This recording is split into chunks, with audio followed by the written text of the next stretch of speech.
Black Adam. Heroes don't kill people.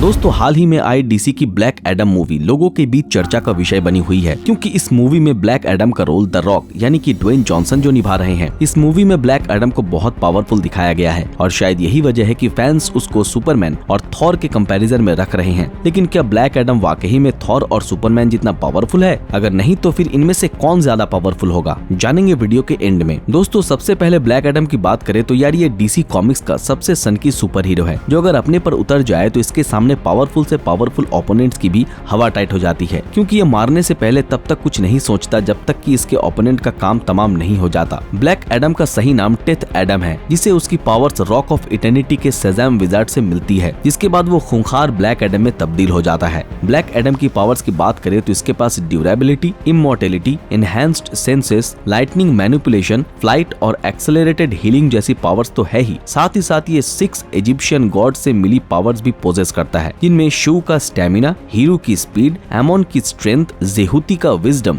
एटॉन की power और Mahan का करेज शामिल है। अगर हम इन इजिप्शियन गॉड्स के नाम के पहले लेटर को ले लें तो उन्हें एक साथ मिलाने पर ये शेज़ैम बनता है, जो ये बताने के लिए काफी है कि ब्लैक एडम के पास भी शेज़ैम जैसी पावर्स मौजूद है। हालांकि शेज़ैम जैसी पावर्स होने के बावजूद भी ऐसा देखा गया है कि ब्लैक एडम शेज़ैम की पावर्स को भी हासिल करना चाहता है, जिसके चलते उसकी शेज़ैम से ज्यादा बनती भी नहीं है। ड्यूरेबिलिटी की बात करें तो ब्लैक एडम इतना ज्यादा ड्यूरेबल है कि ये मिसाइल से लेकर बड़े से बड़े एनर्जी ब्लास्ट को भी आराम से झेल जाता है। साथ ही इसे मैजिकल स्पेल्स भी आती है, लेकिन क्योंकि इसे हैंड टू हैंड कॉम्बैट में महारत हासिल है, इसलिए ब्लैक एडम अपनी फाइट्स में जनरली मैजिक का यूज नहीं करता, बल्कि अपनी स्ट्रेंथ पर ही डिपेंड रहता है। ब्लैक एडम के बाद अब अगर सुपरमैन की पावर्स और एबिलिटीज को देखा जाए तो दोस्तों, सुपरमैन डीसी कॉमिक्स का one of the most powerful super hero है, जो बिलोंग तो करता है क्रिप्टन नाम के एक प्लेनेट से, पर क्योंकि उसका प्लेनेट तबाह हो चुका था, इसलिए बचपन में ही सुपरमैन के फादर उसे क्रिप्टन से अर्थ पर भेज देते हैं, जिसके चलते उसकी पावर और एबिलिटीज बहुत ही ज्यादा है। सुपरमैन की पावर्स को देखें तो उसके पास super strength, genius level intellect, shape shifting, endurance, electromagnetic vision, telekinetic vision, invulnerability और हीलिंग फैक्टर्स जैसी बहुत सी पावर्स हैं ही। साथ ही साथ वो इनफाइनाइट वेट को भी लिफ्ट कर सकता है, और उसकी वेट लिफ्टिंग एबिलिटी का अंदाजा आप इसी बात से लगा सकते हैं कि कॉमिक्स के अंदर सुपरमैन ने लगभग 5 दिनों तक अर्थ के वेट जितने बेंच प्रेस को होल्ड करके रखा था। ड्यूरेबिलिटी में भी सुपरमैन का कोई जवाब नहीं, क्योंकि वो इतना ज्यादा ड्यूरेबल है कि लगातार लंबे समय तक फाइट करने के बाद भी वो थकता नहीं है, और उसे न्यूक्लियर एक्सप्लोजन से भी मारा नहीं जा सकता। दोस्तों, जैसे जैसे उसकी एज बढ़ती जाती है, ठीक वैसे ही वैसे वो पावरफुल होता जाता है, और आपको ये जानकर हैरानी होगी कि वो सन के करीब भी जा सकता है और सुपर ब्रीथ से किसी को भी बर्फ में जमा सकता है, जो साबित करने के लिए काफी है कि वो डीसी का टफेस्ट सुपर हीरो है। अब सबसे आखिर में बात करते हैं मार्वल के one of the strongest character यानी कि थॉर की। तो यार, थॉर एक एसगार्डियन गॉड है, जिसे 9 रियल्म का प्रोटेक्टर भी कहा जाता है। दोस्तों, क्योंकि थॉर ओडिन का बेटा है, इसलिए उसके पास लाइटनिंग मैनिपुलेशन जैसी खतरनाक पावर्स तो है ही, साथ ही साथ super human strength, super speed, super human senses, healing factor, agility, durability और टेलीपोर्टेशन जैसी और भी दूसरी पावर्स रखता है। थॉर के पास गजब की हीलिंग पावर भी है, जो कितनी तेज है इसका अंदाजा इसी बात से लगाया जा सकता है कि इन्फिनिटी वॉर में उसने स्टार के 1648 डिग्री सेल्सियस टेम्परेचर से हुई इंजरीज को भी काफी जल्दी हील कर दिया था। ड्यूरेबिलिटी के मामले में भी थॉर किसी से कम नहीं,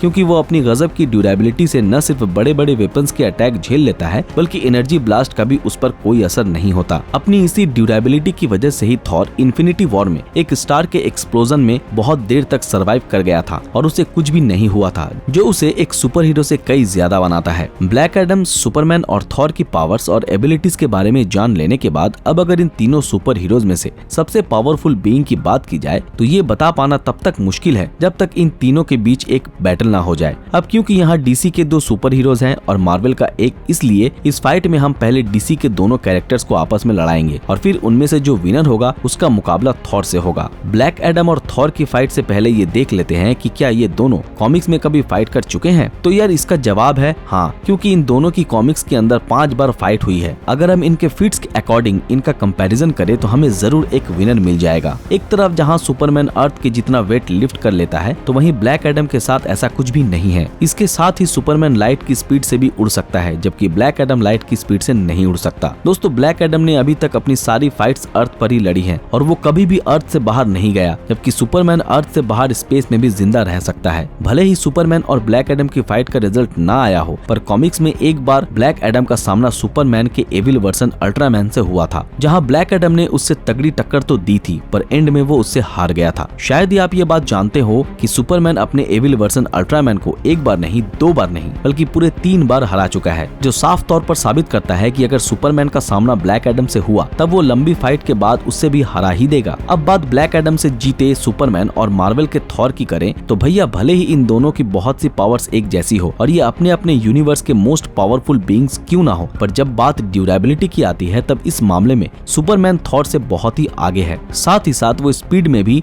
थॉर को पछाड़ने की दम रखता है, क्योंकि जहां थॉर क्विक सिल्वर को भी नहीं पकड़ सकता, तो वहीं सुपरमैन ने स्पीड के मामले में फ्लैश को भी टक्कर दी है। खैर, भले ही थॉर ड्यूरेबिलिटी और स्पीड के मामले में सुपरमैन से पीछे हो, पर इसका मतलब ये नहीं कि वो सुपरमैन से कमजोर है, क्योंकि उसके पास उरू मेटल से बने यूनिवर्स के सबसे पावरफुल वेपन्स यानी कि म्योल्निर और स्टॉर्म ब्रेकर मौजूद है। और क्योंकि थॉर एक गॉड है, इसलिए उसकी कोई भी वीकनेस नहीं है, जबकि सुपरमैन की 2 मेजर वीकनेस है, एक सनलाइट का ना मिलना और दूसरा उसके होम प्लेनेट क्रिप्टन पर मिलने वाली रेडियो एक्टिव मेटल क्रिप्टोनाइट, जिसके कांटेक्ट में आते ही सुपरमैन कमजोर हो जाता है। तो ऐसे में इन दोनों की फाइट के दौरान अगर थॉर सुपरमैन की इन वीकनेसेस का फायदा उठाए और उससे या तो सनलाइट से दूर ले जाए या फिर क्रिप्टोनाइट का इस्तेमाल करे, तब ऐसे में सुपरमैन को हराया जा सकता है, जिसके बाद वो इस बैटल का विनर बन जाएगा। तो दोस्तों, ये थी हमारी एक और इंटरेस्टिंग वीडियो। अगर ये वीडियो आप लोगों को पसंद आया तो इस वीडियो को लाइक और ज्यादा से ज्यादा शेयर जरूर करें। तो फिर मिलते हैं आपके साथ अगले वीडियो में, तब तक के लिए अलविदा।